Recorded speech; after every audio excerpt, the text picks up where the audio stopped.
5'9" Brad Marchand went 71st overall, branded a rat, suspended more than any active NHLer, and yes, once licked 2 rivals on national TV. He chirped Hall of Famers, trolled entire fan bases on Instagram, and wore more bruises than accolades. Yet on June 15th, 2025, the guy nobody wanted in their corners became the oldest skater ever to seal an overtime victory in a Stanley Cup final, then lifted the cup for the second time. 14 years after his first with Boston, how did hockey's most notorious pest morph into a 100-point play driver, perfection line sniper, and Florida Panthers elder statesman without losing a shred of edge? Trace the arc from grainy dawn skates in tiny Hammonds Plains to dismantling Connor McDavid's Oilers on the sport's biggest stage, and you'll see a blueprint that shreds every rule about size, age, and reputation. Strap in. This is the winding, adrenaline-spiked saga of the little ball of hate who refused to stay little, and it all starts in a speck on the map called Hammonds Plains. Hammonds Plains sits northwest of Halifax, where Lynn and Kevin Marchand juggled 4 kids and stacked hockey bags. Kevin had once rung up an absurd 358 penalty minutes in junior, and that fire seeped straight into Brad. Coaches remember him tearing down stairs at 4 a.m., skates half-tied, begging for extra ice before sunrise. Passion, though, didn't equal prodigy. At 12, he overheard a coach explain that only a sliver, maybe 0.01%, of kids like him ever sniffed the NHL. That sting hardened into a chip the size of the Maritime Coast. Later that season, when an older opponent steamrolled his younger brother, Brad's response wasn't fancy stick work. It was relentless body checks every time that kid touched the puck until frustration boiled into a penalty and Brad's team scored the winner. Lesson learned: if talent didn't separate him, irritation would. "If I played the game any other way, you'd never know my name," he'd say years later. He carried that philosophy into Major Junior, where the real fun and real hate began.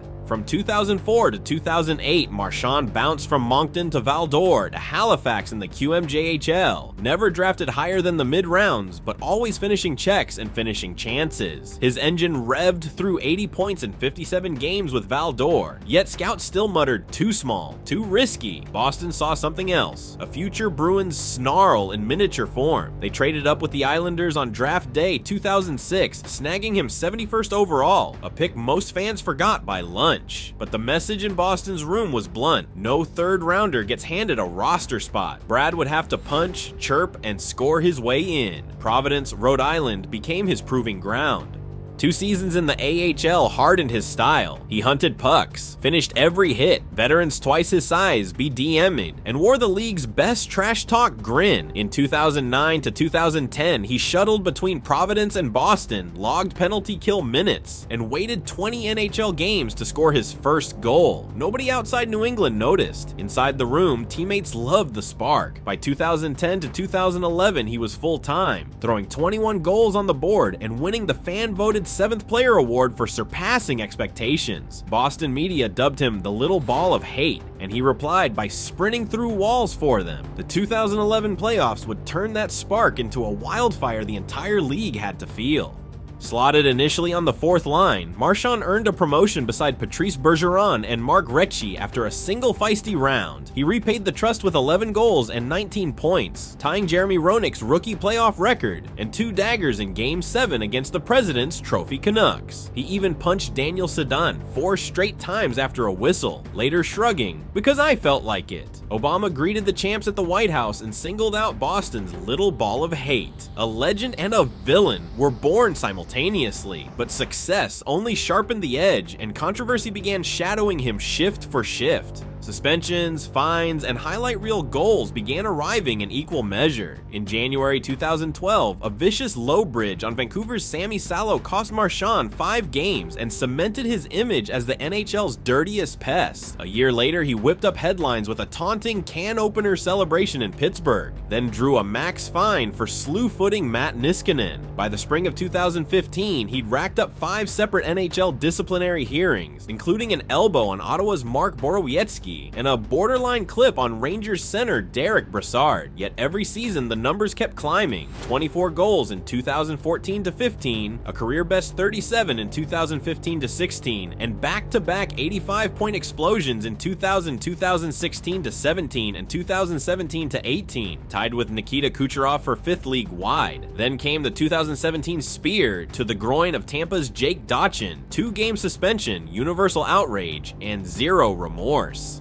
8 months later, he literally licked Toronto's Leo Komarov during a playoff scrum, repeated the stunt on Tampa's Ryan Callahan, and forced NHL VP Colin Campbell to issue a one-player no more licking edict. Public scorn was nuclear, but the on-ice response was nuclear too. In 2018-19, he rechanneled the chaos into a 100-point masterpiece, 36 goals, 64 assists, the Bruins' first century mark since Joe Thornton. By the time Boston reached the 2019 final, Marchand owned 8 career suspensions, 5 fines, and the unofficial title of most hated man in hockey. Yet he'd also become the engine of the league's most feared trio, the perfection line with Patrice Bergeron and David Pastrnak. Heartbreak versus St. Louis only sharpened his edge. It also convinced doubters that the Rat had evolved into a bona fide superstar who could dominate both the score sheet and the headlines at will. Pain for Brad was gasoline, and the next phase would test just how far that fuel could carry a captain in waiting. After the 2019 heartbreak, Marchand doubled down on everything: off-ice conditioning, on-ice chirps, and pure production. In the COVID-shortened 2019-20 campaign, he still cranked out 87 points in 70 games, then led all Bruins forwards in the Toronto bubble until Tampa ended their run. The next spring, he posted a ridiculous 69 points in 53 games, 5th in league scoring, 5th in Hart voting, and broke a franchise record by scoring an overtime playoff winner just 39 seconds into extra time against Washington. Teammates called him the nuclear option on both special teams. He led the NHL in shorthanded goals across a 5-year span while quarterbacking Boston's top power play unit. When Zdeno Chara departed and Patrice Bergeron later retired in 2023, the A became a C without debate. Yet the edge never dulled. An ill-timed punch on Penguins goalie Tristan Jarry in 2022 earned his 8th suspension, reminding everyone the Rat still lived inside the leader. Meanwhile, Boston's veteran core aged out, and the Bruins suffered consecutive playoff exits to a younger, faster Florida squad. Losses that convinced GM Don Sweeney the window had slammed shut. On March 7, 2025, midway through practice, Marchand was pulled off the ice and told he'd been traded south for a conditional 2027 second-rounder in cap relief. Shock rippled through the locker room. Teammates later said the dressing area felt like a funeral. Brad stuffed one duffel, hugged the trainers, and boarded a red-eye to Fort Lauderdale. Already plotting revenge in Panthers teal, the Sunshine State was about to feel the full fury of a man on his last quest for silver.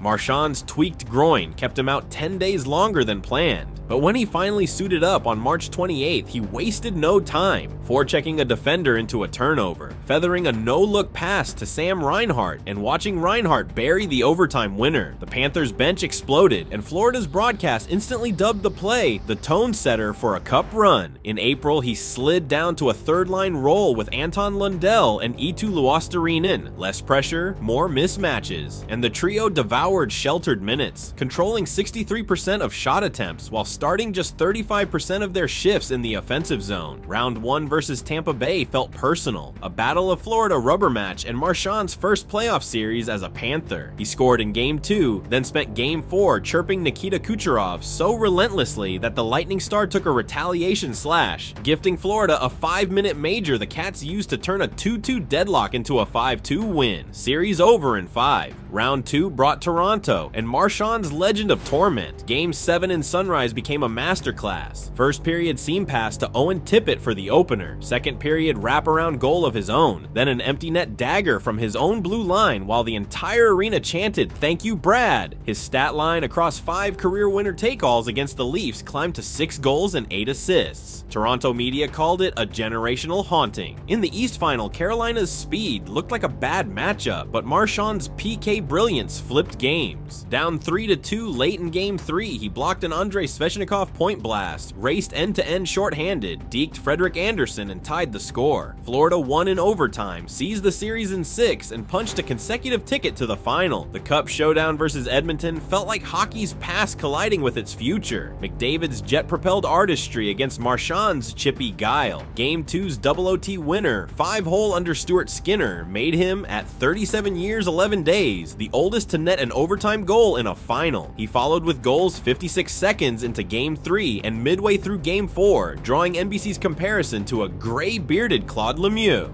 By Game 6, he'd piled up 10 goals and 10 assists in 22 playoff games, second only to Sam Bennett in team scoring. When Florida clinched 5-1 on home ice, Marchand yelled, "Age is just biodata," into the ice-level camera before hugging Bennett, ironically the same guy who'd concussed him the previous spring. Trophy secured, Brad shifted from tormentor to full-time troll, and the offseason became the most chaotic victory lap South Florida had ever seen. Within 48 hours of the parade confetti settling, Marchand opened Instagram with a scorched earth campaign he titled Appreciation Posts. He thanked Calgary for both Bennett and Matthew Tkachuk, 2-for-1 deal, much obliged. Buffalo for Reinhart, saved us a first-round headache. And Philadelphia for Sergei Bobrovsky, best Dairy Queen employee we could ask for. Each slide featured a photoshopped cup emoji hovering over the opposing GM's head, petty perfection that racked up 2.6 million likes in 3 days. Next stop, Sunrise Dairy Queen. Partnering with the franchise owner, Marchand surprised fans by serving a limited edition chocolate chirp cookie dough blizzard. Wearing a Panthers-themed paper hat, he chirped the first customer in line, an Oilers fan on vacation, calling the treat a McDavid meltdown mixer. Local TV spun the stunt into feel-good gold. DQ Corporate offered a national rollout, and Marchand pledged his player share bonus to the Boys and Girls Clubs of South Florida if sales topped $500K by Labor Day. Behind the scenes, GM Bill Zito met Marchand's agent at a Fort Lauderdale steakhouse. Initial talks revolved around a 3-year deal, but ownership, seeing jersey sales spike 180%, approved bigger numbers. On July 1st, while fans still queued for blizzards, Brad inked 6 years at $31.5 million, front-loaded to pay $7 million in year 1. Critics cried, Kovalchuk deja vu, but Zito emphasized the mentorship dividend. He dragged standards higher than our thermostat in August. Marchand didn't slow, he crashed a Marlins first pitch in August wearing full Panthers gear, flipped the puck instead of a baseball, then joked on the Jumbotron, "That's the only thing I'll throw that isn't on net this year." He hosted a youth skills camp dubbed Edge Greater Than Size, teaching kids how to chirp respectfully between drills. He even announced a podcast with Matthew Tkachuk called Sticks and Stones, promising inside tales your coach doesn't want you hearing. When training camp opened, the Panthers social team featured Marchand greeting rookies with faux serious etiquette classes, proper water bottle squirt technique, how to tape a stick for maximum annoyance, and the exact angle to lean over an opposing face-off dot. Every episode trended on TikTok's sports page. By September, ticket demand had surged so sharply that the club installed temporary upper deck bleachers. The marketing slogan plastered across Sunrise billboards read, "Hockey has a new villain, join the dark side." And there, arms folded atop an alligator skin backdrop, grinned Brad Marchand, proving once again that the smallest player can cast the biggest shadow. The stage was set, a longer contract, a louder personality, and a locker room hungry for a three-peat. But what does Marchand's wild ride ultimately tell us about beating the odds? The answer waits in the conclusion.